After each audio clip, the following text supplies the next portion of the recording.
이번 사연은 차별받고 자란 누나에게 사업빚을 갚아달라는 남동생의 정강이를 남편이 걷어차버리고 내쫓아버렸다는 사연인데요. 무슨 일이 있었던 걸까요? 함께 보시겠습니다. 안녕하세요. 50대이고 딸 하나 키우고 있는 여자입니다. 오늘따라 지인들에게도 말하지 못했던 제 지난 이야기를 적어볼까 하는 생각이 들어 이렇게 사연을 올립니다. 저는 삼남매 중 맞이에요. TV에서 나오는 유명한 달동네에서 나고 자랐습니다. 밑으로 남동생, 여동생이 있고요. 아빠는 제가 어릴 때부터 타이어 공장에 나가셔서 일을 하셨고, 퇴근하고 저녁 드시고 바로 동네 댄스 학원에 가서 춤 연습하다가 늦게 집에 오는 것이 일상이었습니다. 아버지는 형편이 어려운 가운데에서도 댄스 학원에 갈 때는 댄스화를 소중히 챙겨 들고 집을 나섰어요. 춤바람이 난 거죠. 어쩌다가 댄스 학원에서 만난 사람들과 약주를 하고 거나하게 취해서 집에 들어오셨죠. 잠자던 우리 새남매를 깨워서 지갑에 있던 10,000원짜리를 한 장씩 주면서 얘들아, 아빠가 능력이 없지만 너희들을 사랑한다는 것만은 잊지 마. 열심히 공부해서 이 가난을 벗어나 보자. 라고 하셨어요. 그리고 아침이 되면 지갑에 돈이 빈다면서 혹시 너희들에게 돈을 줬었냐고 하면서 다시 돈을 걷어 가셨어요. 술 드시고 온 날에는 다음 날에 술 깨는 약을 사오라며 심부름을 시키기도 하셨어요. 저는 엄마를 닮아 외모가 예쁜 편이에요. 엄마가 결혼하고 시부모님과 같이 사셨다고 들었는데요. 친할아버지는 며느리인 엄마가 너무 예쁘다고 막걸리를 매일 한 잔씩 주셨대요. 그 버릇이 들어서 엄마는 알코올 중독이 된 것으로 알고 있습니다. 제가 어릴 때 엄마는 좀 잘 사는 동네에 파출부 일을 나가셨어요. 우리 학교 가면 점심시간쯤에 부잣집에 가서 집안일을 하고 집에 와서 밀린 살림을 하셨어요. 엄마는 내 팔자가 너무 지겹고 또 지겹다. 허름한 이 집도 지겹고 돈 없는 것도 지겹고 네 아빠는 춤바람이 나서 춤추고 다니지 술까지 먹지. 나는 희망이 없어. 그런데 너희 셋은 엄마 아빠처럼 가난하게 무능하게 살면 안 돼. 그러니 학교 잘 다니고 공부 열심히 해서 훌륭한 사람이 되어야 해. 라고 하셨습니다. 막상 저희에게 그렇게 말씀하셨지만 엄마는 우리 새남매가 잠들면 술 마시러 나가서 이른 새벽에나 들어오셨어요. 아침에 등교 준비할 때 엄마는 술에 취한 채로 잠이 들어 있어서 맞이인 제가 직접 도시락을 싸서 등교했습니다. 그렇게 미처 못한 집안일은 늘 제 몫이었습니다. 그러다가 아빠가 다니시던 타이어 공장이 한 건설사에 팔리게 되었습니다. 아파트가 세워질 것이라고 하더군요. 아빠는 졸지에 직장을 잃게 되었어요. 한동안 다른 일자리를 구하지 못한 상태에서도 저녁을 드시고 댄스 학원에 가서 춤을 추다 오셨습니다. 하루는 아빠가 저를 불러 앉혀놓고는 이렇게 말씀하시더라고요. 땡땡아, 아빠가 타이어 공장에서 일하다 보니 폐가 많이 상했어. 이제는 일하기가 힘들 것 같구나. 네가 중학교를 자퇴하고 돈을 벌어왔으면 좋겠구나. 그러다가 너는 검정고시를 보면 안 되겠니? 너무 미안하고 염치가 없구나. 나는 학교를 더 다니고 싶은데 우리 집 사정은 나아지질 않으니 어쩌나 많은 고민 끝에 아빠와 학교에 가서 자퇴 신청서를 내고 미신 공장에 취업을 하였습니다. 저는 어릴 때부터 손끝이 야무지다는 소리를 들었습니다. 주임에게 일을 배워서 빠르고 꼼꼼하게 일을 곧잘 한다는 칭찬을 받으며 묵묵히 공장에 다녔습니다. 그러면서 받은 월급은 최소한의 용돈을 제외한 채 집에 그대로 갖다 드렸어요. 엄마는 여전히 오전에 파출부 일을 하셨고 아빠는 집에서 부업을 하셨어요. 부업은 시간 대비 돈이 안 되었지만 아빠는 놀 수만은 없다며 집에서 할 수 있는 여러 가지 부업거리를 받아와서 하셨습니다. 엄마가 파출부 일을 해서 번 돈과 제가 들인 돈으로 생계를 꾸려 나가셨고 동생들은 어렵게 학업을 이어갈 수 있었습니다. 저는 20대 후반까지 미신 공장에 다녔고 반장 자리에까지 올라갔어요. 검정고시를 볼 여유는 전혀 없었고요. 밑에 남동생은 공부를 잘하지는 못했고 전문대학에 진학하게 되어 제가 받은 월급으로 동생 등록금을 내게 되었습니다. 아빠는 아들이 대학에 입학했다며 장하다고 추켜 세워 주었고 남동생은 저를 금고로 여기고 대학 생활에 필요한 돈을 지속적으로 요구하여 어쩔 수 없이 자진해서 잔업을 하면서 동생에게 돈을 대주게 되었습니다. 남동생과 한 살 터울인 여동생은 공부를 잘해서 서울 상위권 대학에 장학생으로 입학하게 되어 제 부담은 좀 덜었지만 용돈을 요구하는 바람에 하루라도 정시에 퇴근하는 날 없이 잔업을 더해서 용돈을 마련해 주게 되었어요. 생활비에 대학생인 동생들에게 드는 돈만 해도 어마어마해서 제 몸은 돌볼 여유가 없었고 옷도 마음대로 못 사고 미용실도 못 가고 살았습니다. 그러다가 어느 날 같은 공장에서 묵묵히 일하던 과장님이 점심시간에 저를 부르더라고요. 땡반장, 오늘은 잔업하지 말고 나랑 저녁 같이 먹을래요? 라고 해서 많이 놀랬지만 저도 내심 그분을 짝사랑하고 있던 터라 함께 저녁 식사를 했습니다. 과장님과 소금구이를 먹게 되었는데 화기애애하고 편안한 분위기에서 식사를 하고 차를 마시러 갔습니다. 과장님은 저보다 3살이 많았는데 그동안 저를 유심히 지켜보고 있었는데 참 예쁜 얼굴에 성실하기까지 해서 3년간 짝사랑하고 있었다고 우리 만나보지 않겠냐 하더라고요. 제 가슴은 두근거렸지만 조금 더 생각해본다고 말하고 헤어졌습니다. 저는 가장 노릇을 하고 있는데 한가롭게 연애나 할 수는 없다고 생각하면서도 내가 이 정도 했는데 나도 나 좋아하는 사람이랑 만나보고 싶다. 그러면 뭐 어때? 라는 생각이 들더라고요. 그래서 3일이 지나고 과장님께 가서 우리 만나보자고 하고 연애를 시작했어요. 한 2년 정도 사귀면서 과장님과 말도 잘 통했고 따뜻한 마음을 가진 과장님에게 의지를 많이 하게 되었어요. 이 지긋지긋한 상황에서 벗어나고 싶고 내 앞날만 생각하고 싶다는 생각이 들었어요. 과장님은 어느 주말에 한강에서 유람선 데이트를 하자며 약속을 잡았어요. 약속 시간에 갔더니 과장님이 수줍게 제 앞에 무릎을 꿇고는 우리 결혼하자며 등 뒤로 감춘 빨간 장미 꽃다발과 커플링을 끼워주었습니다. 저는 너무 놀랬지만 알겠다고 과장님과 결혼하자고 약속을 했습니다. 과장님의 부모님은 온화하신 분이었어요. 집도 평범한 수준이었고요. 가난한 저희 집에 대해 알고 계신 것 같았는데 별 말씀은 없었고요. 저희 부모님께 같이 일하는 공장의 과장님을 사귀고 있다. 나에게 엄청 잘해준다. 결혼하고 싶다고 했더니 부모님은 네가 가장인데 결혼하면 어쩌냐. 계속 돈을 벌어와서 이 집에 도움 줄 생각을 해야지. 결혼하기엔 너무 이르다. 라고 하셨어요.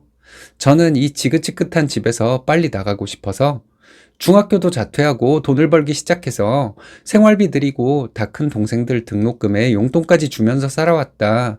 근데 계속 돈을 벌어오라고 하시냐. 그리고 동생들은 알아서 돈 벌어서 자립했는데 내가 언제까지 생활비를 대야 하냐. 동생들에게 생활비를 받으셔라. 내가 일하는 기계로 보이냐. 나도 여자다.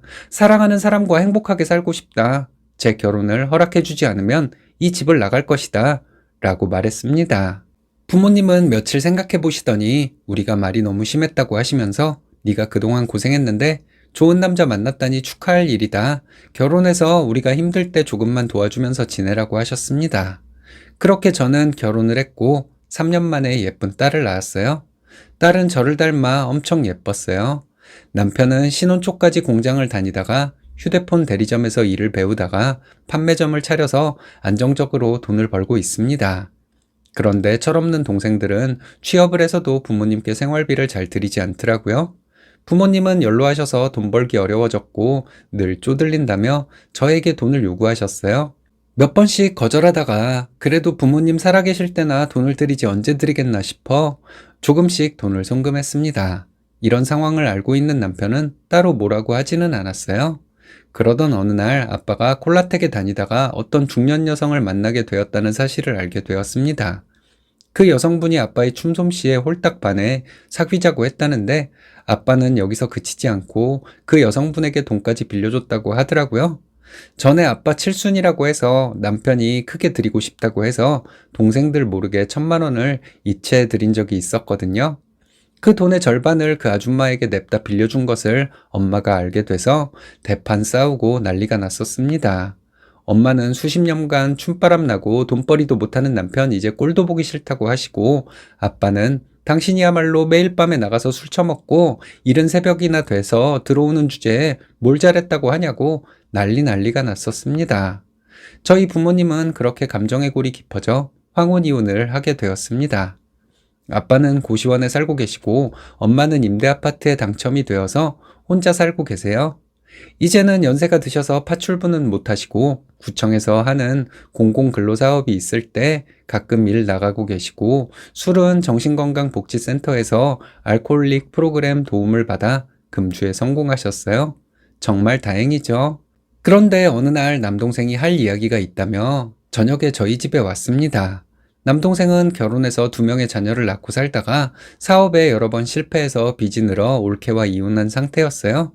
아이들은 올케가 키우고 있고 동생이 가게 운영해서 매달 조금씩 양육비 보낸다고 들었어요.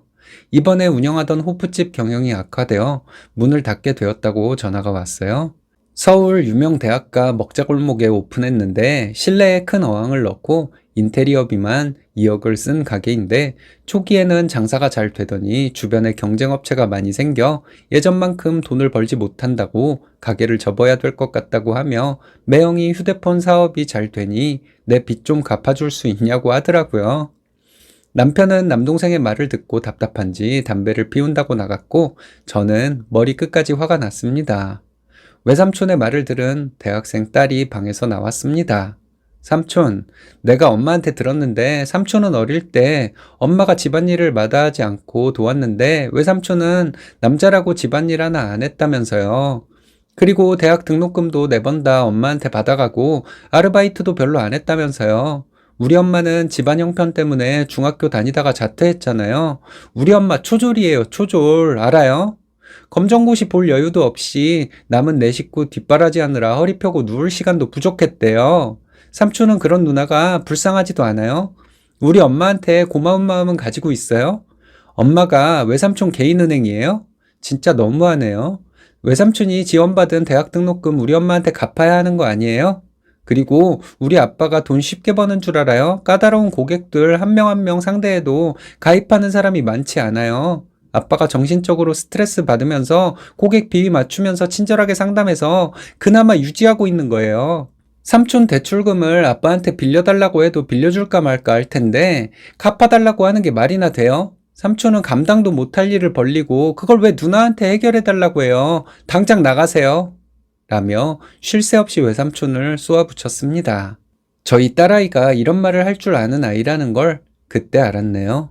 남동생은 누나가 외동딸이라고 버릇없이 키운 모양인데 야, 외삼촌한테 그렇게 버릇없이 말하라고 네 엄마 아빠가 가르쳤냐? 그만 나대 이 기집애야 하고 제 딸의 등짝을 때렸어요. 그때 마침 집에 들어온 남편이 이 광경을 보고 남동생 정강이를 세게 걷어찼어요. 너야말로 조카에게 잔소리 들어도 할 말 없는 인생이야. 내 귀한 딸을 어딜 때려. 너 오늘 나한테 제대로 맞아볼래? 내 사랑하는 가족 건드리는 것들은 누구든 가만 안 둬. 그리고 너는 겉멋 만들어서 대학가에 그렇게 비싼 어항 설치하고 큰돈 들여서 호프집을 차리냐? 처음부터 과하다 했어. 누가 어항 보려고 호프집 오냐? 안주 맛이 좋아야지 장사가 잘 되지, 이 등신아. 안주는 맛대가리도 없으면서 가게만 번지르르하면 누가 너희 가게를 찾겠냐고. 난 너희 가게가 이렇게 될 줄 처음부터 알았어. 네가 가게를 팔던 말던 나한테 손 벌릴 생각하지 마. 우리한테 돈 맡겨놨어? 나한테 수십억이 있어도 너한테는 1원도 못 빌려줘. 남편에게 걷어차여 졸지에 무릎이 꿇린 채로 남편의 말을 들은 남동생은 분한지 씩씩대고 있었어요. 제가 제발 사람이 되라. 난 너한테 할 만큼 다 했어. 아들이라고 부모님이 우쭈쭈 해줬더니 네가 대단한 사람이라도 되는 줄 착각하고 있는 모양인데 너 무식하고 능력 없잖아. 사업은 그렇게 하는 게 아니야. 새벽부터 저녁까지 일을 해서 차근차근 갚을 생각을 해. 너는 나한테 학비를 갚아도 모자랄 판에 뻔뻔하게 매형한테 돈을 갚아달라고 해? 나도 매형과 마찬가지 입장이야. 사업병 걸려서 큰 소리 치고 다니지 말고 몸을 쓰던 다른 일을 하던 성실하게 돈을 벌어서 빚 갚어 이 자식아. 라고 소리쳤어요. 동생은 치사하다고 씩씩대며 누나네가 앞으로 얼마나 잘 사는지 두고 보겠다고 눈을 흘기더니 현관문을 쾅 닫고 나가버렸습니다. 남동생은 자기 주제도 모르고 겉멋만 들어 자기 멋대로 사는 녀석이에요. 자기 빚은 자기가 알아서 해결하는 게 맞는 거죠. 저 어릴 때부터 가족을 위해 학업도 포기하고 초졸자로 살아가고 있는데 이제는 친정 식구 챙기기 싫어요. 아니, 구체적으로 말하자면 남동생은 절대로 도와주기 싫어요.